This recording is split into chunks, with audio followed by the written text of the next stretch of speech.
Assalamualaikum warahmatullahi wabarakatuh. Perkenalkan, nama saya Adina dengan NIM C0E022051. Saya dari Prodi Keuangan Daerah.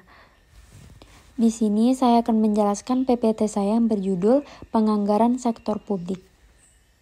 Pengertian anggaran, menurut Indra Bastian, anggaran adalah anggaran dapat diinterpretasikan sebagai paket pernyataan menyangkut perkiraan penerimaan dan pengeluaran yang diharapkan akan terjadi dalam satu atau beberapa periode mendatang.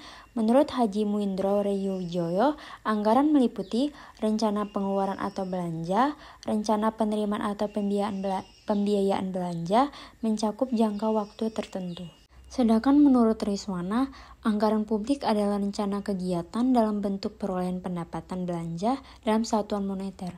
Sedangkan secara singkat dapat dinyatakan bahwa anggaran publik merupakan suatu rencana finansial yang menyatakan: 1. Berapa biaya atas rencana-rencana yang dibuat, pengeluaran atau belanja. 2. Berapa banyak dan bagaimana cara memperoleh uang untuk mendana rencana tersebut atau pendapatan. Fungsi anggaran pemerintah di atas akan dijelaskan sebagai berikut. 1. Anggaran sebagai alat perencanaan anggaran. 2. Anggaran sebagai alat pengendalian. 3. Anggaran sebagai alat kebijakan fiskal. 4. Anggaran sebagai alat politik. 5. Anggaran sebagai alat koordinasi dan komunikasi. 6. Anggaran sebagai alat penilaian kinerja. 7. Anggaran sebagai alat motivasi. 8. Anggaran sebagai alat untuk menciptakan ruang lingkup. Karakteristik anggaran sektor publik. Untuk memperoleh konsep yang lebih jelas mengenai anggaran, ada beberapa karakteristik anggaran lain sebagai berikut. 1. Anggaran dinyatakan dalam satuan keuangan dan satuan pon keuangan. 2. Anggaran yang umumnya mencakup jangka waktu tertentu, yaitu 1 atau beberapa tahun.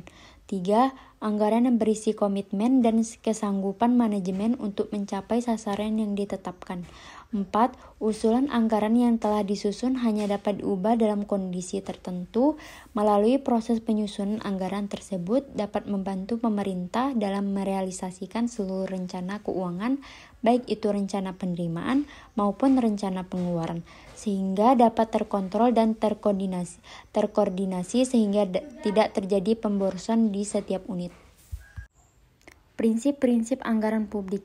Menurut Indra Bastian, prinsip-prinsip anggaran publik terdiri dari A. Prinsip pertama, demokratis, mengandung makna bahwa anggaran baik yang berkaitan dengan pendapatan maupun yang berkaitan dengan pengeluaran harus ditetapkan melalui suatu proses yang mengikut sertakan sebanyak mungkin untuk masyarakat. Selain harus dibahas dan mendapatkan persetujuan legislatif, menurut Mardiasmo, prinsip-prinsip anggaran publik meliputi A. Otorisasi oleh legislatif. Anggaran harus mendapatkan otorisasi terlebih dahulu dari legislatif sebelum eksekutif membelanjakan anggaran tersebut. Siklus penganggaran publik. Menurut Indra Bastian, siklus penganggaran adalah sebagai berikut. 1. Penetapan prosedur dan tim penganggaran tahun terkait. 2. Penetapan dokumen standar harga. 3. Penyebaran dan pengisian formulir rencana kerja dan anggaran. 4. Rekapitulasi kertas kerja. 5. Pembahasan, perubahan, dan penyelesaian draft anggaran pendapatan dan belanja. 6. Penetapan anggaran pendapatan belanja. Terima kasih. Wassalamualaikum warahmatullahi wabarakatuh.